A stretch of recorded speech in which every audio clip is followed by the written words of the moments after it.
Welcome to Plano's Political Pitbull Podcast. I am Esther. And I'm Ruth. And today we have bad bills of the week. Boo. Yes, I said bills. We have plural. There was just too many to choose from, but I'll get into that later. And we have, for the first time, a good bill of the week. Yay! And Councilman Shelby Williams of Plano City Council has resigned. Don't make me cry. I've already cried enough. Okay. All right. Moving on to our very first topic. So this week, I went through 4 bills in the Texas legislature. They were so bad, and all of them dealing with zoning, that we have to go over all of them today. You can't choose just one. No, and they were all dealing with the same topic, and they were all in the same committee that had a hearing on all of them at the same day. If all of these bills pass, or if even one of them passes, they will destroy most zoning laws in a city near you. They will harm most large cities and some small ones too. So I'm going to go through them.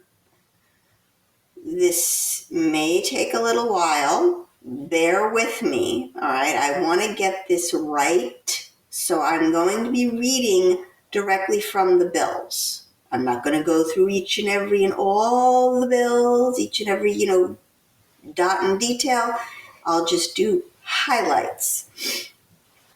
I will have links on our website, planospoliticalpitbull.com, so you can read the bills for yourselves. I always say, read the bills yourself. Don't take my word for it. Yes, I'm reading directly from the bills, but don't take my word for it. Go read and interpret for yourself. It's very important you do that. So our first bad bill of the week is called the Granny Flats Bill.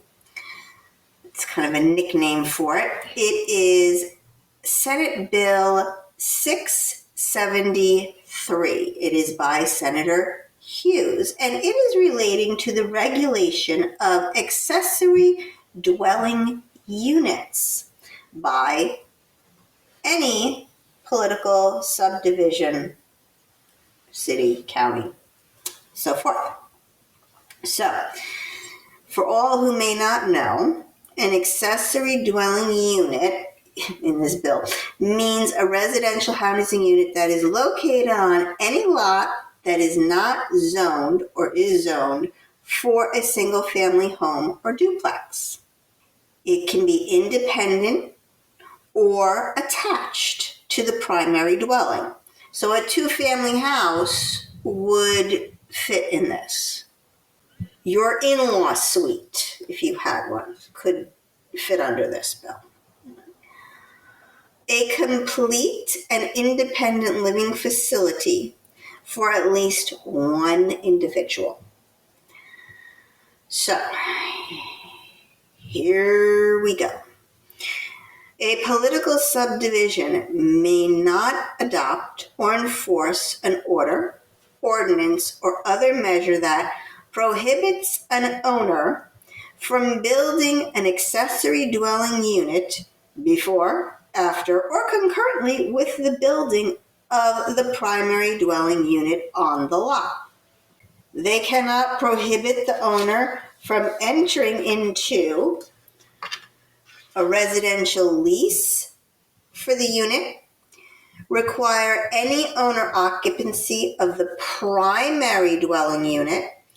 When this came up in the hearing, they were like, well, this would be great if you wanted your children to live in the guest house or this granny flat, so to speak. Or maybe your in-laws, they want to downsize and they can move right onto your property but still have space for yourself. However, What? he doesn't say that a town can actually order that the primary dwelling be owner occupied. What? Okay, I'll go through it again in a different way. You have a guest house. Some call it a casita. Some call it a she shed, maybe. All right. But you have this little house on your property. Let's say I were to cover the pool and I want to build a little house out there for Grandma Pitbull. Okay. Okay. According to this, the town cannot stop me. City of Plano has absolutely zero say. Not only that, but let's say Grandma Pitbull don't want to live in that anymore, or her time has come to go to glory, and now you don't want to live over there. So now I have this building. I can lease it out to somebody who is not a relative of mine. Let's say I die, okay? That is gone, and you are not living here anymore. You decide I can rent out the main house and the guest house. And the two do not have to be related to one another at all. They don't have to be related to you either. Okay. Yeah, except the way this bill was laid out, they were all like, well, we have people who have their aging mothers or father-in-laws, or their children are growing up and they want their own space, but they don't necessarily have enough money to leave the nest altogether, except he doesn't put any requirements on it being a relative or even the primary homeowner living there. When Austin passed a similar ordinance, they passed accessory dwellings or guest homes. What happened is they didn't put, same thing, they didn't put that the owner had to live in the primary, in one of the dwellings or in either dwelling. It couldn't be a relative, it didn't have to be a relative. So a developer came along, bought a cheap little house, stuck a guest house in the back, and leased out both buildings, both homes. Is this really for Grandma and Grandpa? Is it really for your children, or is it just for some developer to come along, or some company like BlackRock to come along and buy up homes and be able to rent out more housing? I'm confused because people do rent out their house. They do rent out their house, yes. But Like, that is a thing this people is do. supposed to be single family zoning, which is a single family, one family unit. And if this happens, this will no longer could be one family unit, because they didn't put a requirement in that it's got to be a relative. But people already do that. Not with two houses on one property. Oh. It's basically going to be a big house and a little house on one property. Here's one thing that kills me. You can't require parking for the accessory unit on a lot that was platted before 1965 is less than 7,000 square feet or located within 1,320 feet of a public transit line. Basically, I could have grandma and grandpa living in the backyard in a little house, but I don't have to make sure that grandma and grandpa can park their cars. Well, then you're just... I don't want to say the word. Mm-hmm. Yeah, like where are we going to put the cars? I like the or located within 1,320 feet of public transit. Yeah, okay. Sometimes it's shorter to walk than take the bus to someplace. And just because you live near public transit doesn't mean you use public transit. We're going to have a lot of cars and no place to put them. I'm just hearing you don't have to have standards. Mm-hmm. You do not have to be a jerk. That's a better word than the word I was thinking. There is no required minimum lot size for these things. Any house could have a guest house if the owner thinks it'll fit. Well, it says requires a minimum lot size.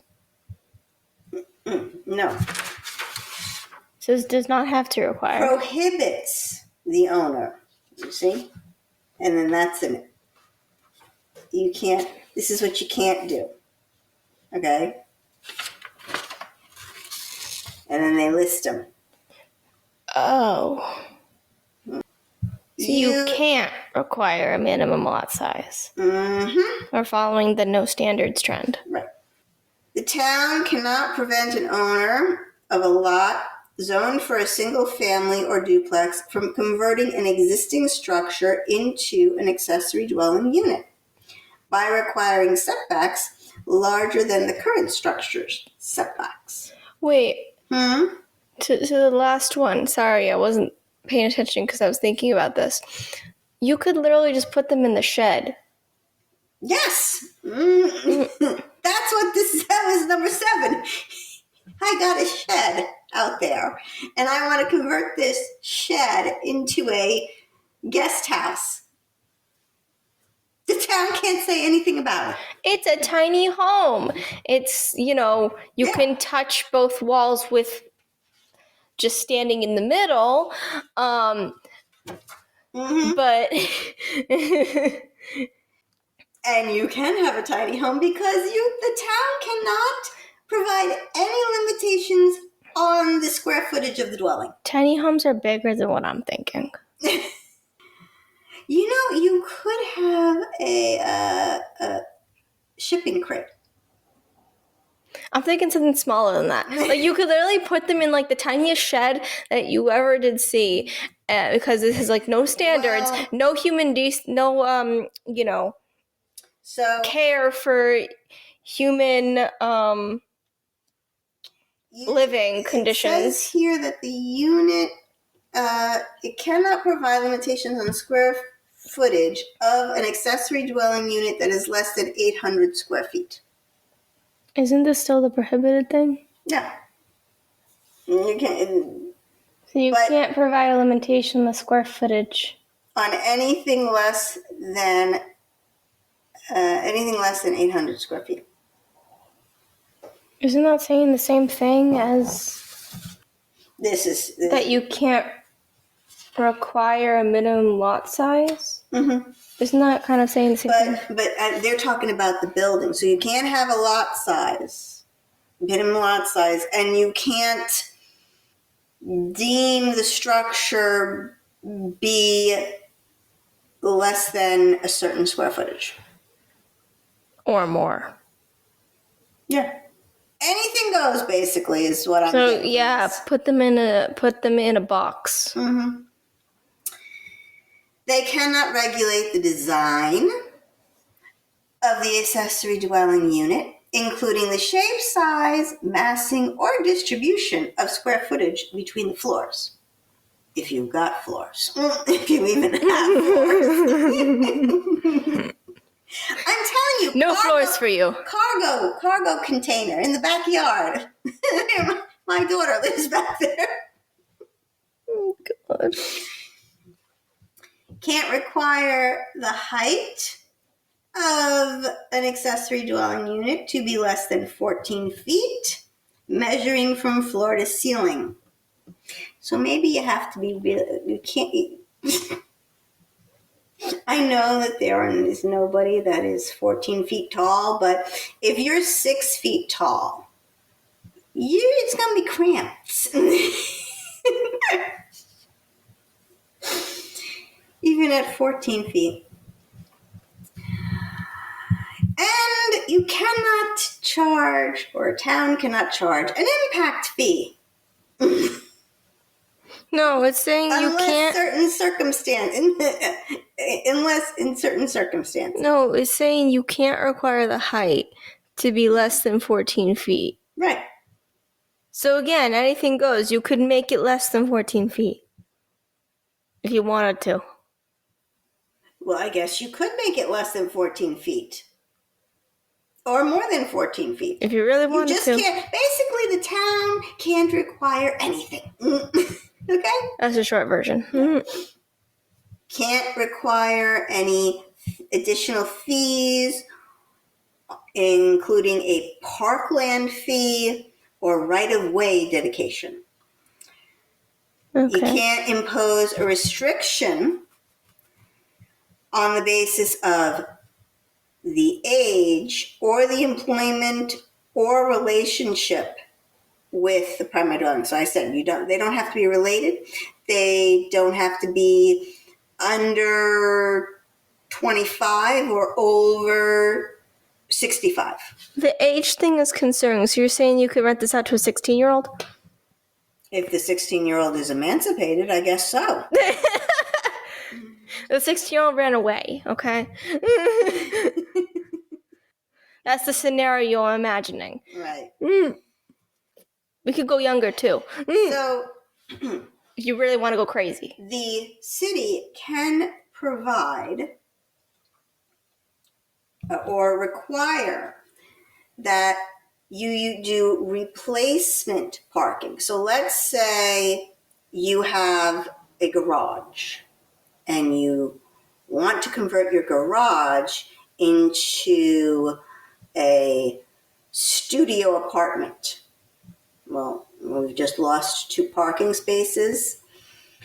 The bill does allow for replacement parking in that case because you have now taken away existing parking. Oh, but there's more. Of course there's more. There's always more. Here's something smart.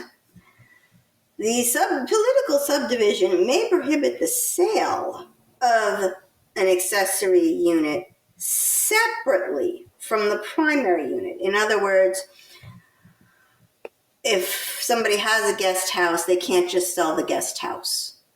The 2 buildings need to be sold together or not at all. And political subdivision may not apply parking regulations that are not prohibited under this bill to an accessory unit if the regulations do not require more than 1 parking space for each accessory dwelling unit and regulate the placement of adjacent parking. So pretty much you can only do parking if you're losing parking spaces. But if you put the guest house in your backyard, you don't have to add parking, even if grandma and grandpa have 2 cars. Now, some people are safe from this. If you have a deed restriction, if you're in a historic preservation rule, or a homeowners association that already limits these things, you're safe. You don't have to worry about it. So that is bad bill number 1. I want to say that in response to that entire thing is, I get that rules and regulations are annoying and sometimes stupid. I get it. But we still need standards. And we do have rules for a reason to protect people. Because I feel like we could be going into some dangerous territory and human safety violation areas. Yeah.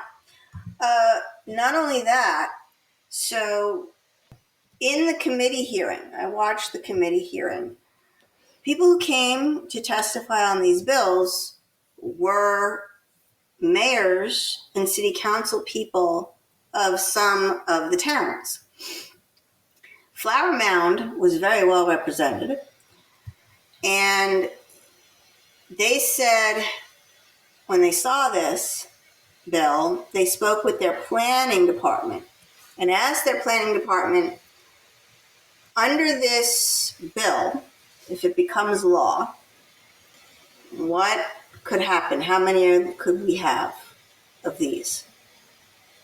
The guy came back and said 20,000. 20,000. What? 20,000 little guest homes could be built in Flower Mound, I believe. There was another town, I don't know if this was also Flower Mound, but they said that if we build these, number one, we don't have the infrastructure to keep up with this. I mean, 20,000 in Flower Mound, they said there's no way we could handle that. They also said that this other town said, we will have a problem with flooding. Because when you take away grass, because theoretically these are going to go in your backyard, you're going to take away grass, you're going to put concrete and a structure. There's not going to be any place for the water to go. You're going to have more runoff. Right. Exactly. They said, this town lives near a lake, and they said, we already have problems with flooding.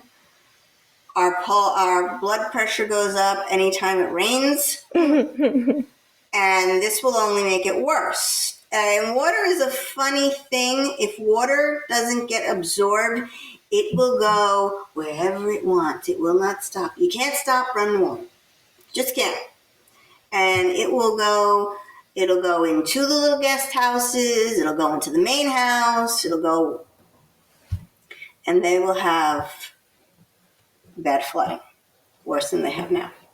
This is why the legislature really needs to stay out of this, because they do not understand one size does not fit all. There is no population limit to this. There isn't even a one size fits all. This is a no rules anarchy. I guess you could say anarchy. Yes. A little town all of a sudden pops up 20,000 new little houses that could potentially have 40,000 more people. And think about that for a minute. You could get literally 40,000 new people, because there's you don't have to be related to the person. You're focusing on the amount of guest homes and amount of people. Well, I'm focusing on the people who are going to take advantage and literally put people in a shed. Because they can. Yeah, you could put them in a shipping container. And you could have kids living in these guest homes too, because nobody's stopping you. Yeah, there wasn't. This is the problem with no rules. This is what I'm thinking about.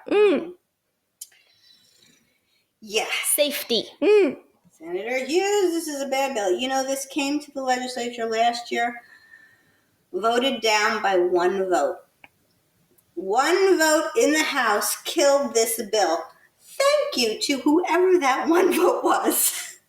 Oh, so this didn't pass. This did not pass last year. They brought it back again. He brought it back again this year in hopes that they can get that one vote back. People, call your legislature, call your rep, write your rep, contact your rep, contact the committee.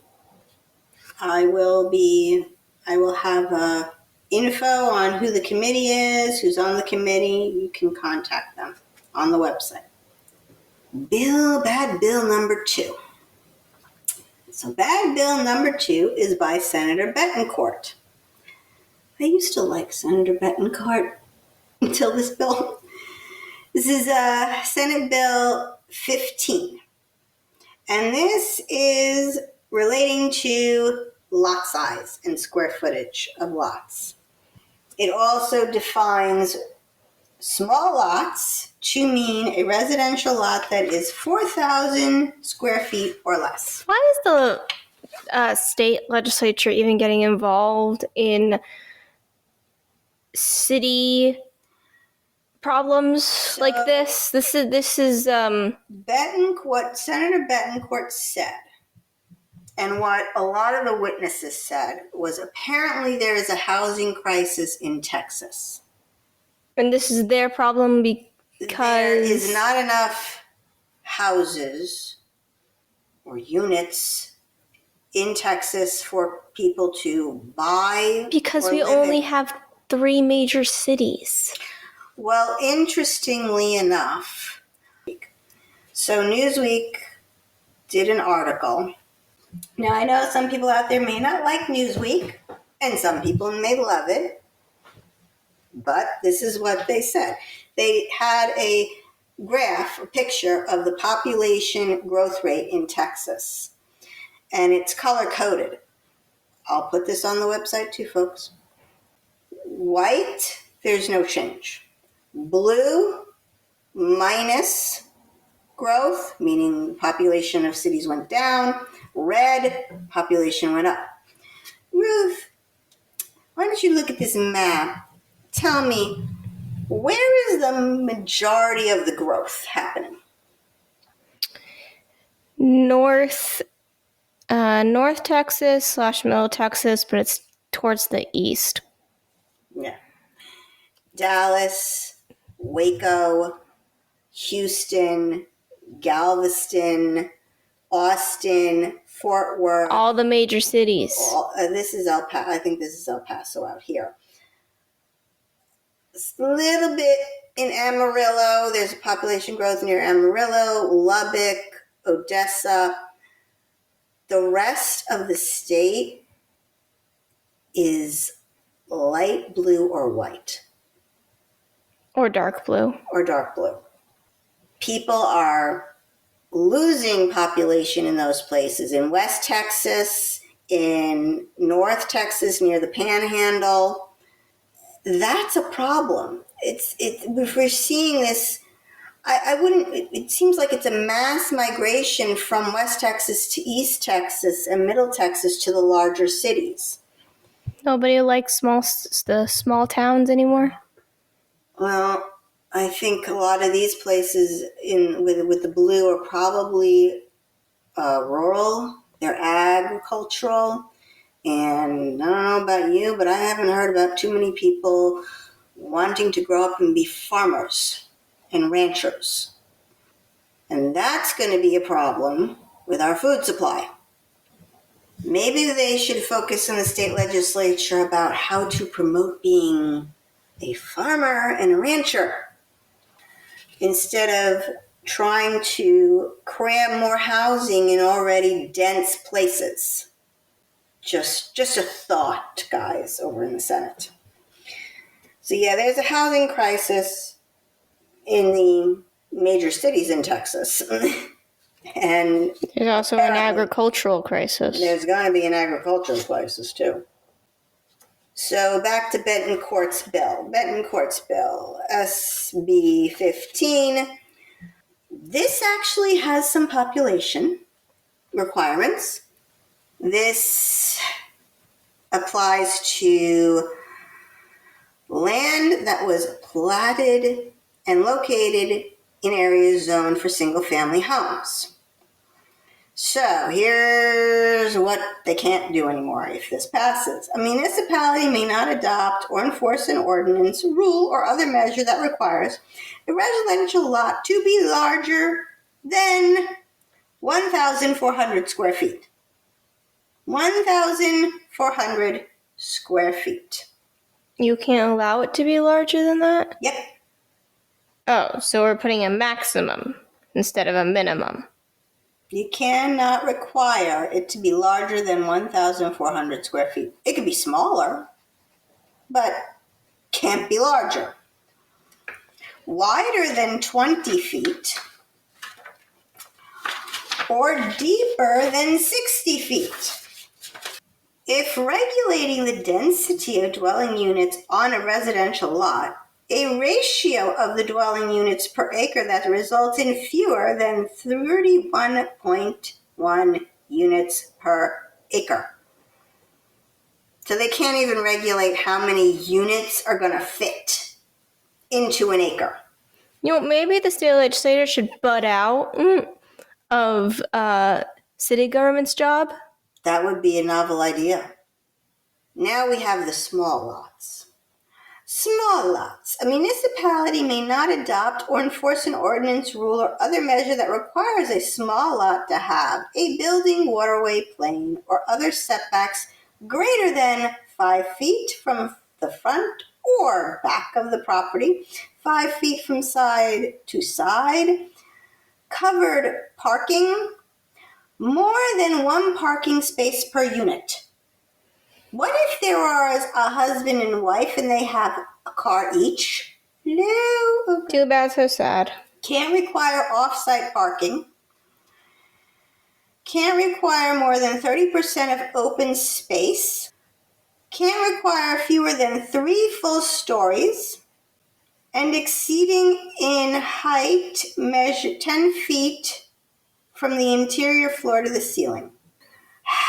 Any other zoning restriction that imposes restrictions inconsistent with this section, including restrictions through contiguous zoning districts or uses, or the creation of overlapping zoning districts. Good news, homeowners associations, you're exempt. Oh, the powerful HOA. We're too scared of them. I see a lot of HOAs coming up in the future. Yeah. I wonder why. So that was SB 15. You are going to have cities who want 2-acre minimum lots, cities that want a certain kind of look. Too bad. Exactly. And not only that, you're going to be overcrowding. Our overlords at state government want to satisfy all the population boom, and whatever you want is too bad, so sad. Your city is ours now. Yeah, pretty much. And you're going to be cramming people in like sardines. And people do not do well in tight spaces. Not only that, I think we've gone over this before, you're going to make it hotter. You're going to have problems with flooding because there's nowhere for the heat to go and there's nowhere for the water to get absorbed. Yeah.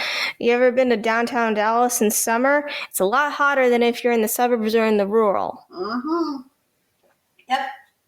Put your hand in a hot day, put your hand on the concrete on your sidewalk, and then put your hand on grass. Careful on the concrete, you're going to burn yourself. You're not going to burn yourself on the grass. That's what they say about the doggies' feet.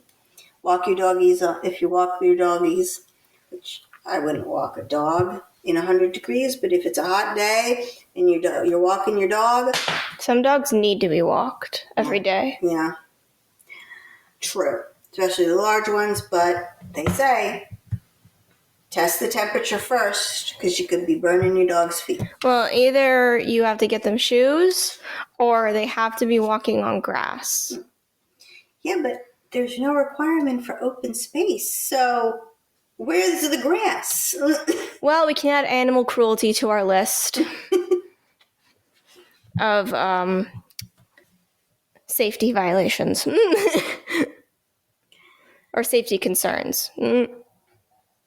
I guess we should say. In case you haven't realized, I'm going from bad to worse. Because this next one's a beaut. So, number 3 in the bad bills of the week, we have from Senator Middleton, SB 854. And this is apartments on religious land without rezoning. What? What does that mean? I'm going to tell you. So, Is this going to make me mad? I don't know. A municipality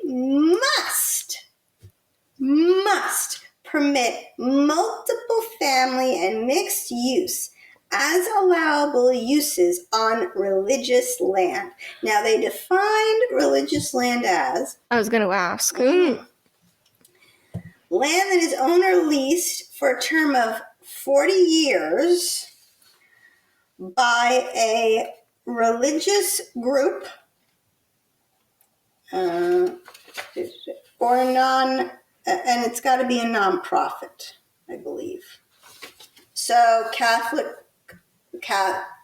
Church owns some land. If this passes, they can build apartment buildings behind the church. You should, it's times like this I wish we had video. See her face. She's looking at me like I'm nuts. I'm really trying not to explode. I will say the churches do say they have good intentions. They want to build apartments for low income folks, or they want to maybe build a group home, a shelter. They will have no problems now building this. But mostly we heard from church organizations that want to build for low-income families. So, a municipality may not require a proposed multifamily or mixed-use development on religious land to obtain a zoning or land use change, special exemption, variance, conditional use approval, special use permit, comprehensive plan amendment, or other land use clarification or approval. Yeah. So if we've got a church over here that's off of the George Bush Turnpike, just stick some apartments back there. Why not? Who cares if they get a bunch of... Isn't that disrespectful? I would think, yes. So that's why it makes me mad. It just feels really disrespectful. There's some churches that are in single-family zoning places. Neighbors will have no say. So a multifamily or mixed-use development on religious land, a municipality may not restrict the height of the proposed development to less than 40 feet and 3 full stories. So, sorry, 2-story apartments, no good. It could be taller than the church if you wanted. Require front setbacks greater than 15 feet, rear setbacks greater than 10 feet, or side setbacks greater than 5 feet. 5? That's me! Oh my goodness. Establish minimum parking requirements. So, doesn't matter if these folks have a car or not. Can't prohibit supportive housing or group homes or converting an existing building from a different use to a multifamily or mixed use. So if a church is next to I don't know, maybe a church has a school, let's say, next to it. The church decides, I don't know, enrollment is low, they're going to close the school, they can convert that into apartments. Okay. Or they buy a commercial building, they can convert it into apartments. Let's just put apartments everywhere. Who cares? The idea... As long as there's housing. Yeah. I get the idea of this bill is got good intentions. Maybe. It's definitely got good intentions from, I would say, the churches. But they need to be thinking of their neighbors.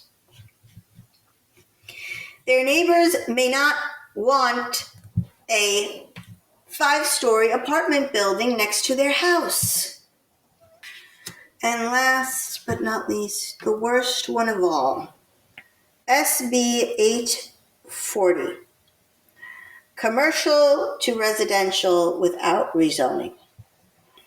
This has to do with conversion of certain commercial buildings to mixed use and multifamily residential occupancy. This is also by Senator Hughes.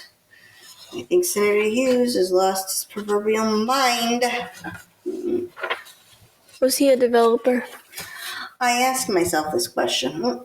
I don't know. Like, I don't like these city governments telling me I can't build what I want to build. Wah. Well, he did say, he used the old adage that we're in Texas and we believe in property rights, and a property owner should be able to do what they want with their land. No, I'm sorry. How would you like it if I bought the house next to you and put in a strip club? Don't think you'd be happy with that. Or a bar. Or a drag club.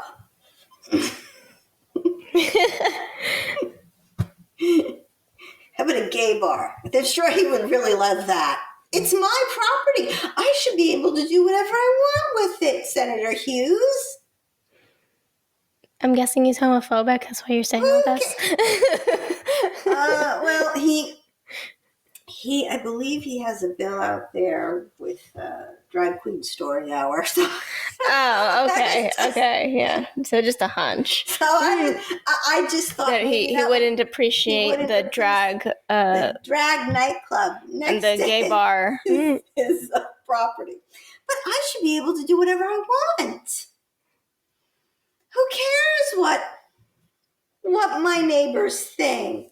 Oh, you wouldn't like people coming in and out of the neighborhood dressed in drag? Back to 840. So this chapter only applies to a municipality with a population greater than 60,000.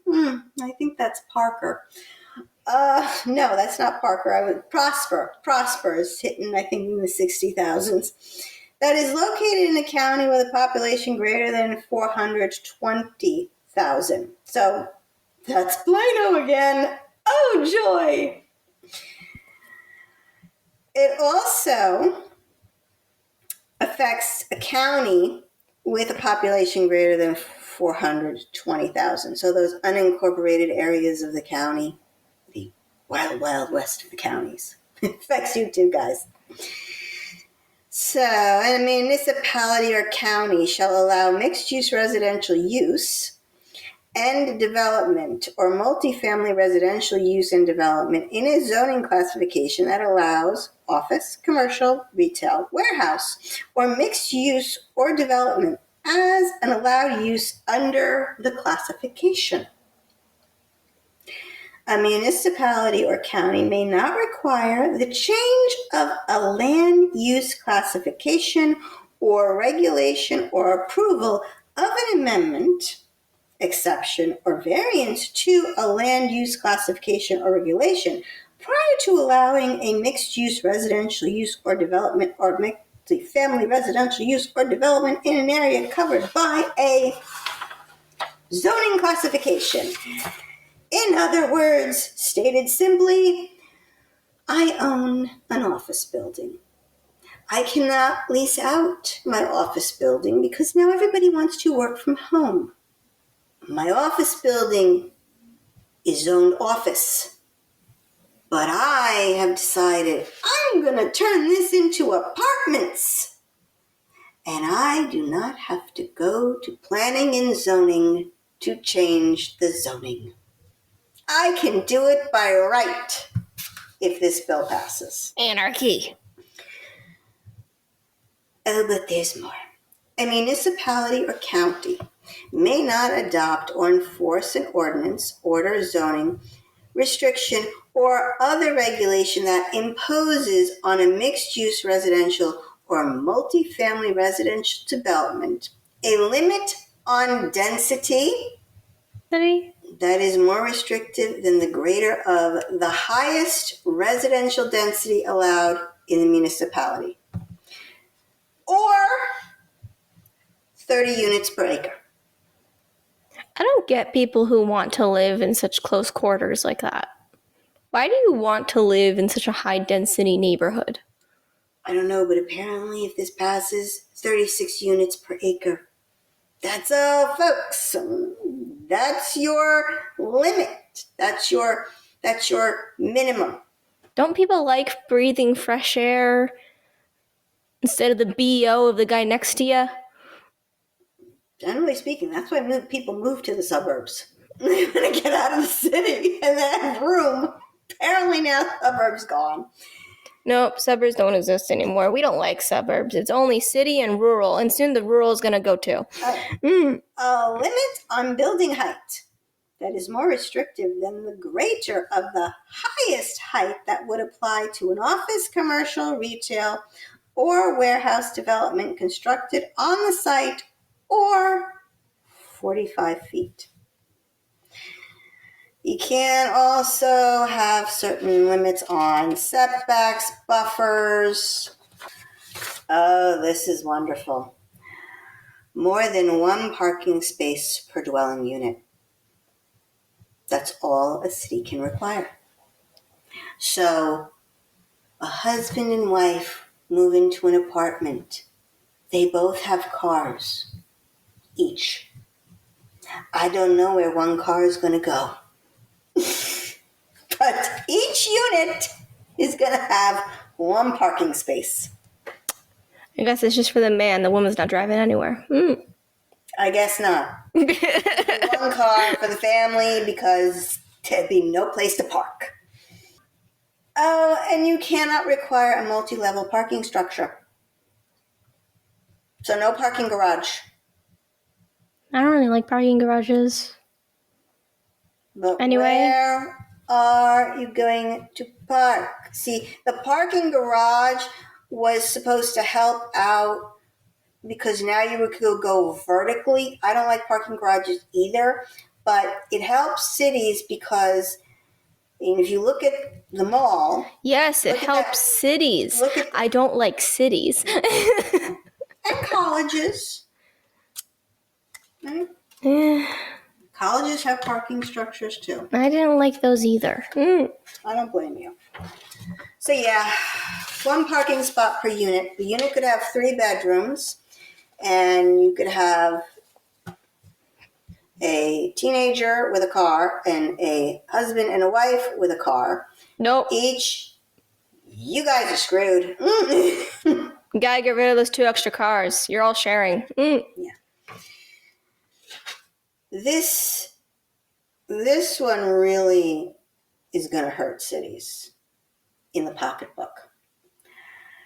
He gives a fee waiver. He's imposing a fee waiver. A municipality cannot charge a fee for building permits. What? Yeah, this is going to hurt. A municipality or county may not charge a fee for a building permit. I get fees suck, but they're there for a reason. Yeah, because permits require the city to do work, and they charge the permit because they fairly, for once, they felt like their residents shouldn't be forking over this money for the planning department to hand out building permits. So they put the cost on the person who needs the permit. Seems fair to me, but apparently to Senator Hughes, it's not.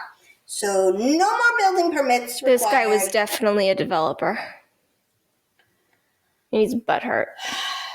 Yeah. They also do not have to have the parkland dedication and fee. So Plano does this. Plano does a fee on things that are being built, houses that are being built. They add a fee to the developer per house. Or if it's a multifamily, it's a fee for the apartment builder. And it's a park fee, and it goes directly to the parks, because if you've got houses, the theory is that these houses, these folks who live in the apartments, they're going to want to park. They're going to want to park nearby within walking distance. So they charge a park fee to the builder. Well, hold on, I have a question. Mm-hmm. It's a little unrelated, but if the developers charged a fee for every house, how do we got so many houses crammed together and you barely got a backyard to where you barely got a backyard or a side yard? Because he passes that fee along to the person who bought the house. Yeah. So it doesn't matter. Yeah, no. The builder doesn't pay it. They pass it along. If it's a multifamily, they pass it along in the rent. They're not eating that. But I was talking about single family, like, in like cul-de-sacs where you have so many houses crammed in one space. Yeah. You could shake hands with your neighbor. He while you're in your house. He could, they have to do is pass that along in the price of the house. Commercial buildings don't have park fees because one would think they don't need parks. Because people aren't living there, they're working there. They don't need parks. So a lot of times they don't have the park fee.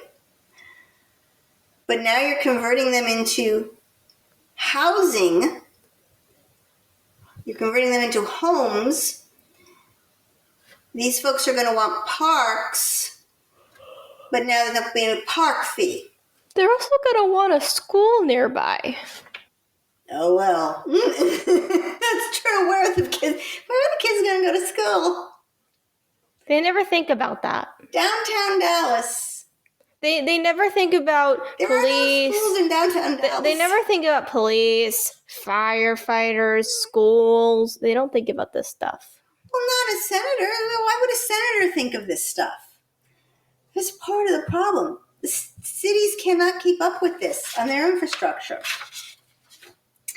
They cannot, a municipality or county may not require a traffic impact analysis or other study relating to the effect the proposed converted building would have on traffic or traffic operations. They cannot require a fee in connection with mitigation traffic effects related to the proposed converted buildings. And once again, the provision of more than one parking space per unit. Does this guy not like cars?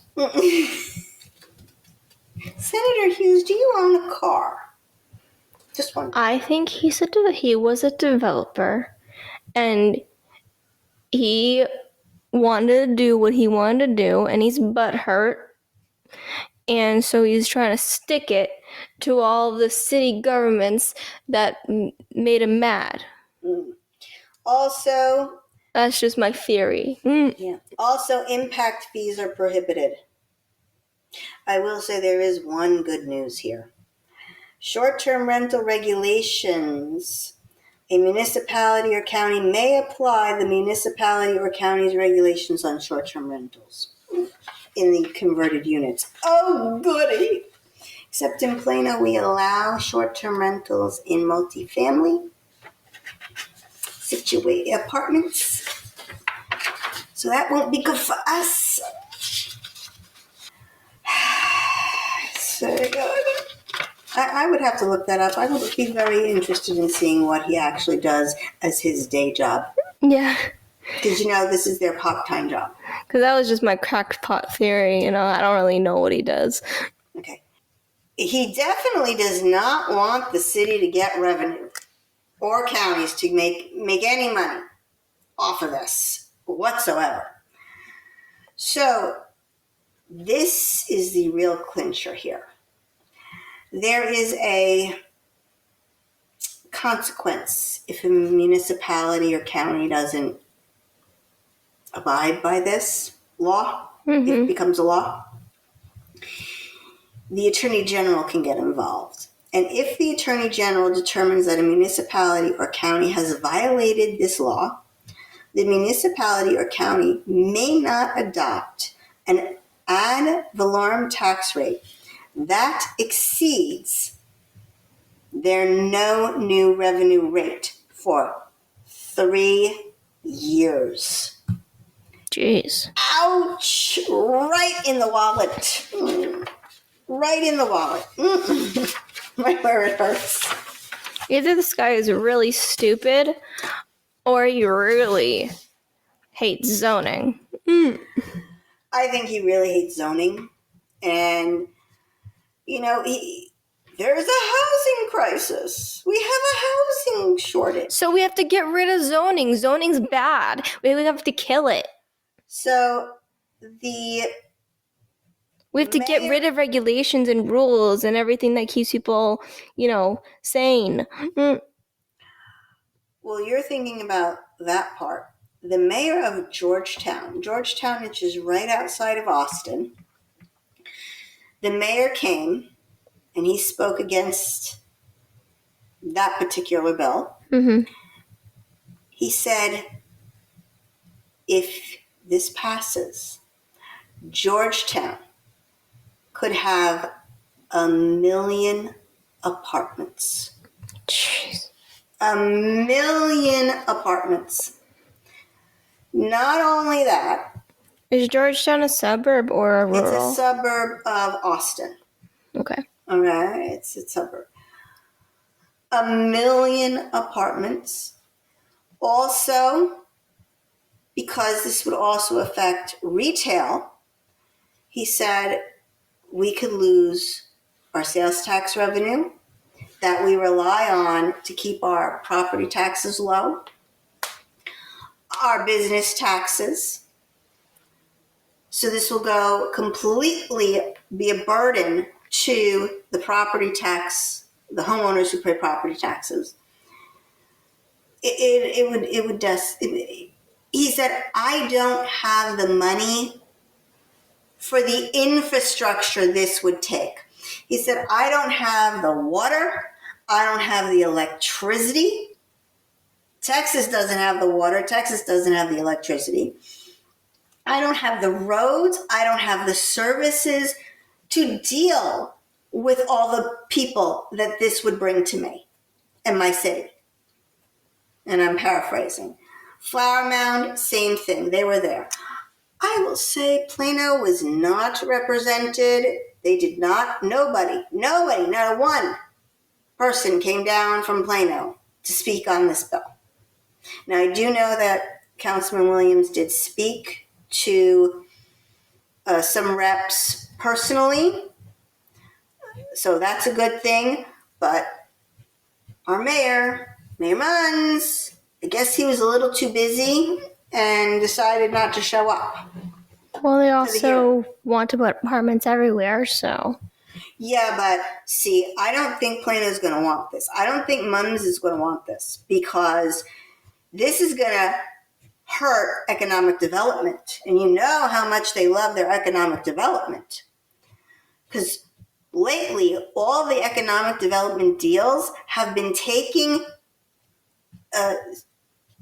existing commercial property and renovating it, making the companies renovate existing commercial properties and move in there. So this would get rid of that completely. I mean, what company comes to Plano and there's no commercial buildings? This would decimate our business park. It's like, oh my God, this will just obliterate some towns. If you agree, please go read the bills. Like I said, we will have them up. You can also watch the committee hearing on these bills. They were all on the same committee at the Texas website, and I will try to put a link to the committee hearing on our website, planospoliticalpitfall.com. I'll also give you the names of the senators and the contact info. Also, reach out to your own senator, our very own Angela Paxton here in Collin County. She was the senator, and she is our state senator, and she was on this committee who heard these bills. So reach out to her as well. All right. Now for some good news. Yay! I love this bill. Restore my sanity. I think I'm in love. We have the good bill of the week. SB 878. And I like to call this the No More Hiding Economic Development Bill. So this bill is scheduled for a public hearing on Monday, March 17th, St. Patty's Day, 2025, at 1:30. The Economic Development Committee will hear this bill. This is a prohibition on ad valorem tax relief under this chapter. A municipality may not grant an exemption or other relief from ad valorem taxation under this contract, but it does not limit the authority of a municipality to make a loan or a grant. So they can still do economic development by a loan or a grant. But they can't hide it anymore. That's the next thing. Oh, we're not there yet. But there's a catch. There's a catch, and here comes the catch. Public meeting and notice requirements. Before a municipality can make a loan or grant under this chapter, the governing body of the municipality must hold a public hearing. Take that. Regarding the proposed loan or grant, at which members of the public are given an opportunity to be heard, so they cannot put it on the consent agenda anymore if this passes. Take that, City Council. Yes. No more hiding it on the consent agenda. No. It must be a line item.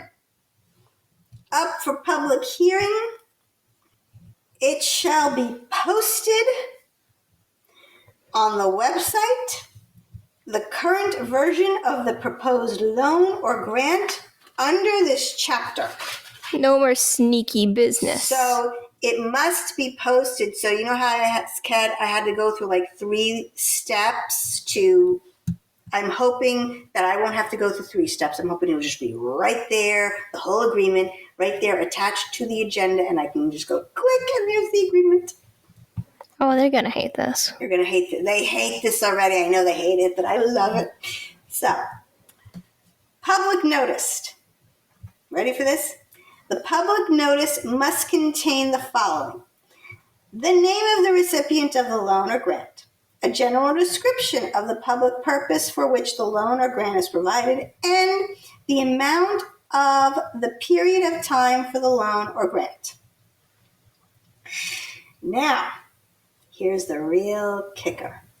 A municipality must give notice of the meeting no less than 15 business days. So the agenda comes out, usually Thursday or Wednesday, right? Before the meeting? No more. It's got to be 15 business days that has to come out. 2 weeks. 2 weeks. Well, actually, it's more than 2 weeks because it's 15 business days. Okay, yeah. It's a little more than 2 weeks. It's more than 2 weeks. But it's about 2 weeks. Now, if they postpone a meeting, the municipality must hold the next meeting no more than 10 business days. I'm so happy. Well, it hasn't been passed yet. I want this passed so bad. An agreement or loan or grant must include a performance metrics relating to the goals of the economic development program. So, okay, so what's the goal? Like, what's the city actually going to get in exchange, and how are we going to meet that? That's good. And cannot be renewed unless the municipality determines that the performance metrics have been met. Oh my goodness. You're not going to renew it if they actually didn't, do what, a good job?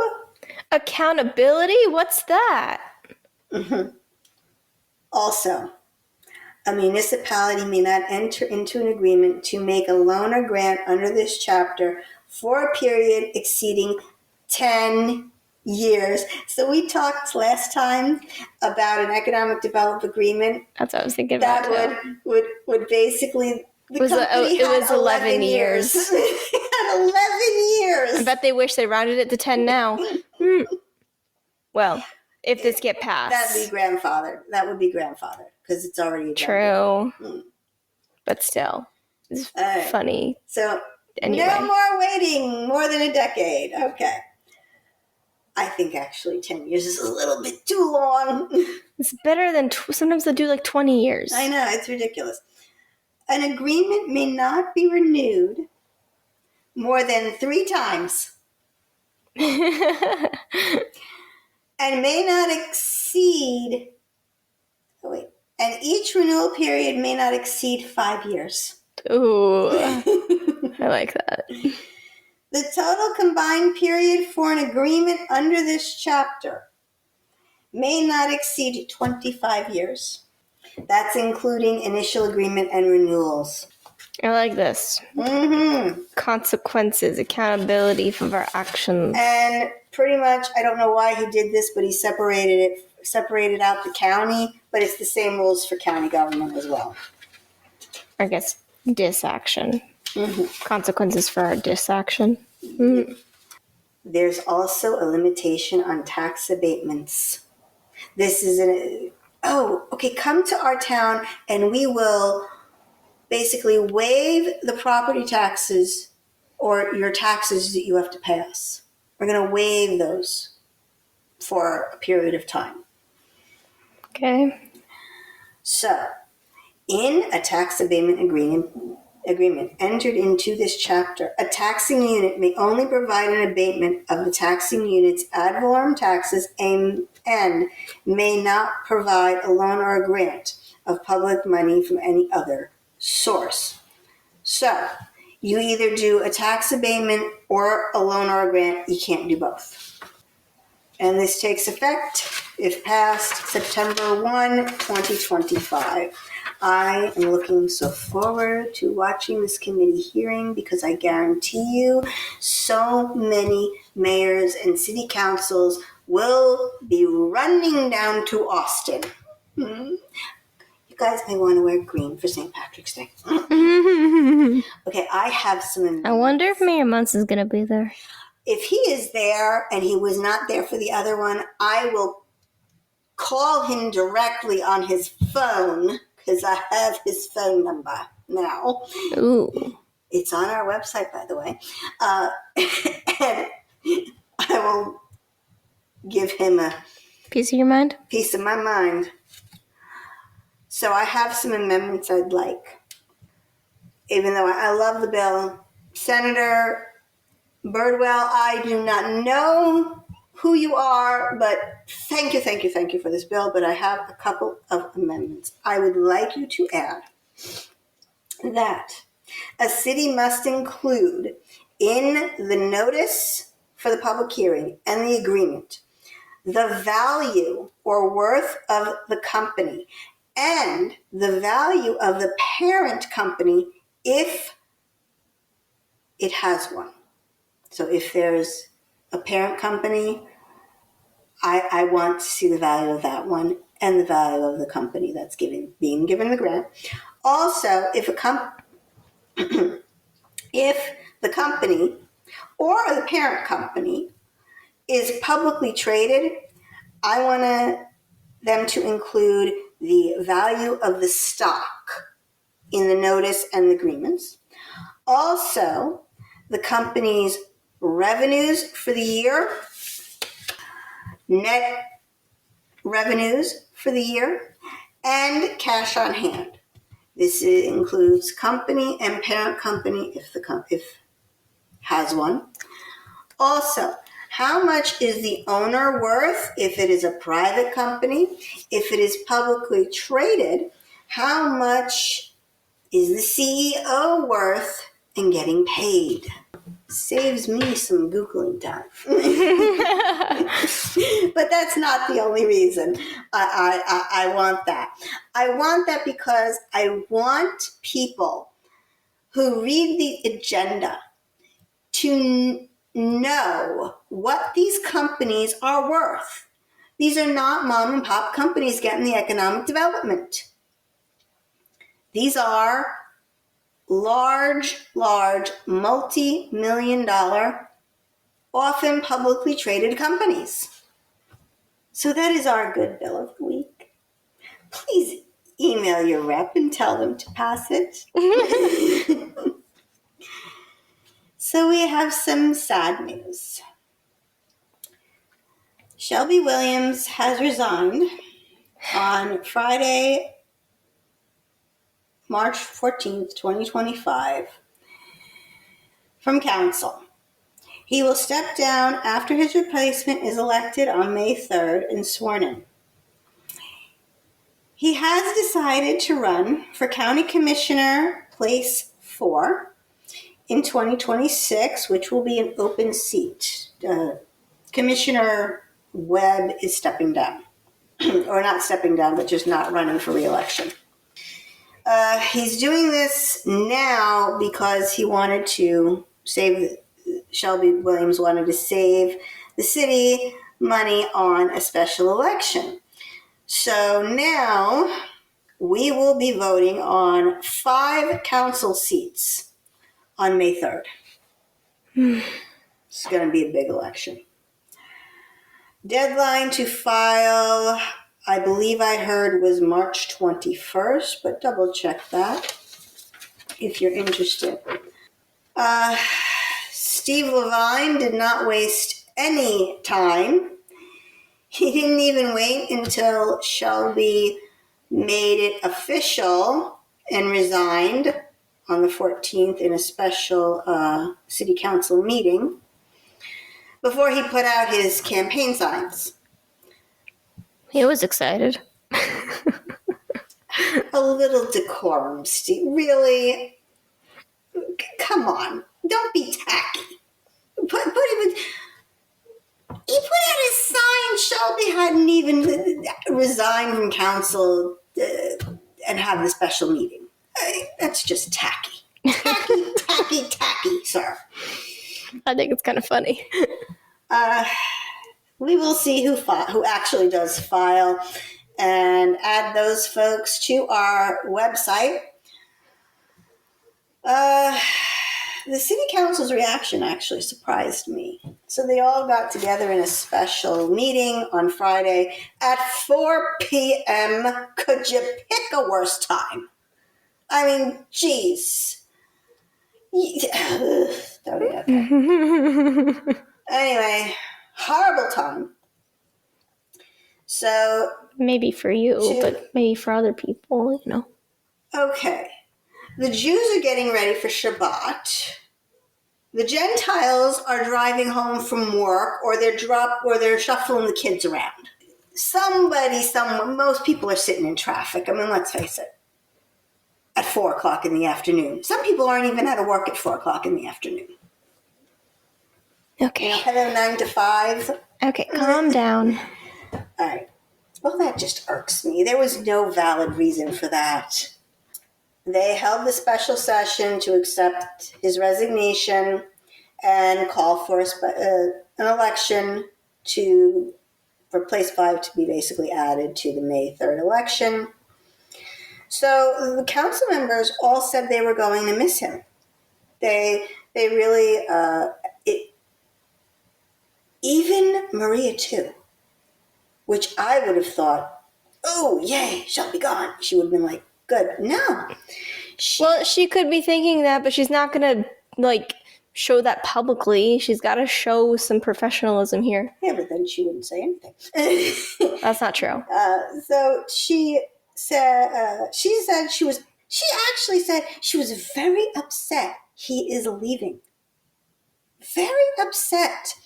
Apparently they came to council or were sworn in on council together at the same time. Mm-hmm. They said that their terms started at the same time. Well, maybe they're friends, even though they disagree on everything. It shows that you can like somebody that you disagree with on everything. I don't recommend you marry the person, but you can be friends. They all wish him well and think he will do a great job at the county level. Okay. And are excited for him. And obviously they accepted his resignation 8-0. There was another thing they did. They appointed an interim board member to serve on DART board. They picked Anthony Riccadelli. Anthony Riccadelli, 8-0. Did he accept it? He did. Yeah, he accepted it. He had said, I thought I was going to have more free time. Yeah, I thought he wanted, to spend more time with his family. Yes, but obviously, this is not a citywide thing. This is just one issue. It's DART, and he looks forward to serving. He talked with his wife. His wife is okay and with it, and still will have enough time for family. So it was nice. Shelby made a joke. He said, Anthony, I want you to say, I was out, and they pulled me back in. So I'm going to miss Anthony, but glad he's staying around for DART. It's an important thing. We here are going to miss Councilman Williams on City Council very, very much. I must say I was devastated when I learned that he was thinking about leaving council, moving on to Commissioner's Court, and even more devastated when I learned that he was resigning and going to leave us in May. So it was devastating because I have definitely, I have not agreed with him on economic development issues at all. I would have to say 90% of the time, I think he does the right thing, votes correctly, and think he has the council, the city's best interest at heart and works for the citizens, whereas I think that some of those guys on council do not. Gee, I wonder who you're referring to. Our listeners can guess for themselves as they listen to our show. I think they probably know. Yes, they probably know. You don't exactly hide So it. we wish Councilman Williams well in his next endeavor, and we are sure that if he does win County Commissioner, place 4, he will do just as great a job. And I guess it'll give us an excuse to watch the Commissioner's Court. It's something I have not kept my eye on. I do get updates, so I will enjoy getting updates from soon-to-be Commissioner Williams. Well, if he gets elected. If he gets elected, which I'm being hopeful here. Okay. We'll be hopeful. We'll be hopeful. There's being hopeful because I have seen what he does on council. Over time, I've become less optimistic and more a little bit pessimistic. We can, Hey, no one has declared yet on the other side. Maybe he'll run unopposed. She's skeptical. I'm always skeptical. We'll see. We don't endorse here, but nobody has said they're going to run against him, so we can say what we want right now. Lastly, we have our very important dog, Spot. Spot is still up for adoption.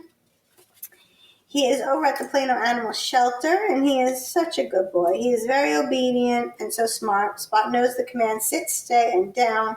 He rides well in the car and loves to look out the window on the drive. Spot went on a group dog walk and got along with all the other dogs. He is very friendly and likes head rubs. Spot showed no prey drive along the walk when encountering squirrels and birds. He was interested in all the passing bikers and walkers. Spot is 4 years of age and likes belly rubs. So if you are interested in looking at Spot, please go to our website, planospoliticalpitbull.com, and click on Pit Bulls for Adoption. And get the big baby. Yes, get the little cuddle buddy. That is all the time we have for today. I think this is a longer episode than usual, but 4 bills, 4 bags. I feel like our episodes have been getting longer and longer. Well, I apologize to our listeners if they have to listen to this in segments. Hey, some people like long-form content. Oh, all right. Well, to those who like it, you're welcome. Remember to like, share, and subscribe. That is all the time we have for today. This is Esther. This is Ruth. For Plano's Political Pitbull, signing off.